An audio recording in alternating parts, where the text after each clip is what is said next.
اعوذ باللہ من الشیطان الرجیم، بسم اللہ الرحمن الرحیم۔ مدارس پر علامہ محمد اقبال رحمۃ اللہ علیہ کی ایک تحریر۔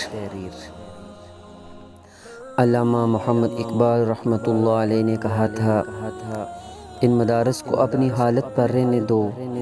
اگر یہ مدارس اور اس کی ٹوٹی ہوئی چٹائیوں پر بیٹھ کر پڑھنے والے یہ درویش نہ رہے تو یاد رکھنا تمہارا وہی حال ہوگا جو میں اندلس اور غرناطہ میں مسلمانوں کا دیکھ کر آیا ہوں۔ چند دن پہلے عید الاضحیٰ گزری ہے۔ میں عید سے اگلے دن بائیک پر جا رہا تھا کہ ایک مدرسے کے سامنے سے میرا گزر ہوا۔ میں نے دیکھا کہ اس کے گیٹ پر چند چھوٹے چھوٹے معصوم سے بچے کھڑے ہیں۔ ان کے چہرے نورانیت سے بھرپور تھے۔ میں ان کے پاس چلا گیا، سلام کیا۔ انہوں نے بہت احترام کے ساتھ سلام کا جواب دیا۔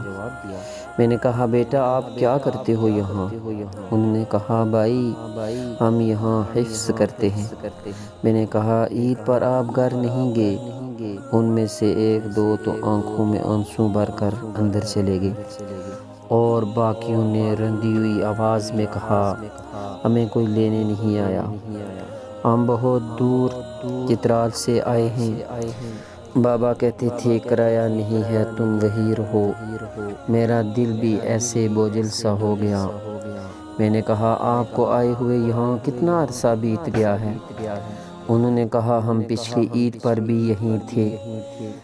میں نے اپنی پاکٹ سے روپے نکالے اور ان کو 100 روپیہ دینا چاہا، پر آفرین ان کی تربیت پر کسی نے بھی ہاتھ بڑھا کر نہیں لیے، بلکہ سب اندر چلے گئے۔ میں بوجھل سی طبیعت کے ساتھ آگے بڑھ گیا کہ یہ ہیں وہ مدارس کے طلباء جن کو لوگ حقارت کی نگاہ سے دیکھتے ہیں۔ میں بھی انہی مدارس سے ہوتا ہوا آیا ہوں اس جگہ پر۔ میں نے ان مدارس کے اندر کے معاملات کو دیکھا ہے۔ جب مدارس کے شیوخ مہینے کے آخری ایام میں بہت پریشان دکھتے ہیں کہ اساتذہ کی تنخواہیں اور دیگر بل کیسے ادا کیے جائیں، یار سوچو تو صحیح، کون سا ایسا پرائیویٹ یا سرکاری ادارہ ہے جو اس قدر اسکالرشپ دیتا ہے؟ ملک کے طول و عرض میں سینکڑوں ایسے مدارس ہیں جن میں راشی طلباء کی تعداد ہزاروں تک جاتی ہے، لیکن ان کے کھانے، رہائش، کتابیں، میڈیسن، مکمل اخراجات مدرسے کے ذمہ ہوتے ہیں۔ کیا ہے کوئی ایسی یونیورسٹی جس کا ہاسٹل اور میس فری ہو؟